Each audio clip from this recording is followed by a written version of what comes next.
You ever wonder what the fuck scrub radius is? I mean, I did for years. People would say it's your scrub radius. You changed your scrub radius. That's scrub radius. But what does it even mean? Because I need to understand this shit. I mean, if I don't understand why something works the way it does, it bugs the shit out of me. And then one day it finally clicked, and honestly, I just overthought this whole thing like I always do. So now I'm going to try to explain this the way I wish somebody would explain this to me years ago.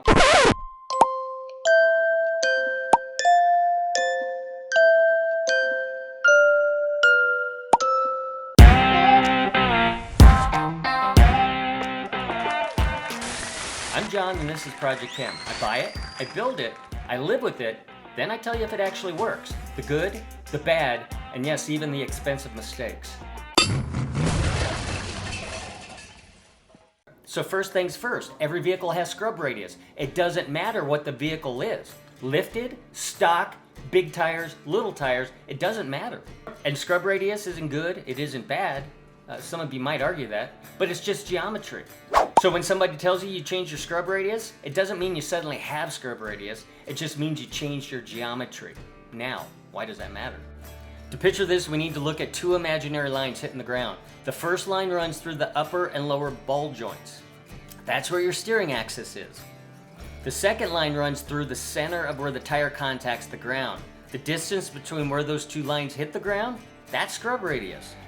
And from the factory, the engineers chose the geometry to balance steering feel, stability, braking, suspension design, tire size, and a whole bunch of other compromises. So what is scrub radius? Well, that's just leverage. That's the distance between the steering axis, basically your ball joints, and where the road pushes on your tire, which is the contact patch. Think of a hammer.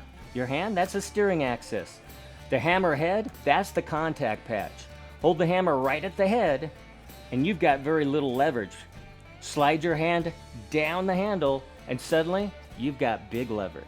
Same hammer, same force, the only thing that changed was the distance. And that distance, that's your scrub radius. And that twist you feel, that's steering torque. That's your potholes, that's your grooves, that's your bumps. So now imagine you change where this contact patch sits by running wheels with more negative offset. That extra offset's going to push the contact patch further out, which adds more distance between the steering axis and where the contact patch meets the road. And that extra distance means more leverage, and that extra leverage amplifies everything the road throws at you. Now, if you're sitting there trying to decide what wheels, offset, or tire size to run, I actually did an entire video on that. I go way deeper into wheel offset, tire size, steering feel, and the trade-offs that come with changing your setup.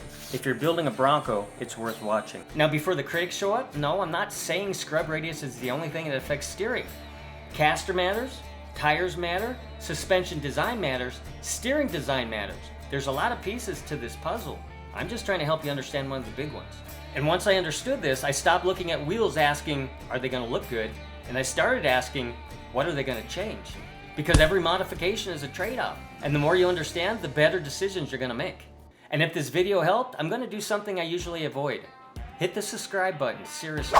I'm not sponsored, nobody sends me free parts, and I don't have discount codes. I buy this shit with my own money, and this channel runs on likes, subscriptions, and you guys sharing my videos. And seriously, I appreciate that. And trust me, nobody's getting rich doing this shit. These videos take a lot of hours. But if I can save one of you from wasting a couple $1,000, or help you understand something that took me several years to figure out, then every hour I spent making this video was worth it. I'm John, and this is Project Kehm.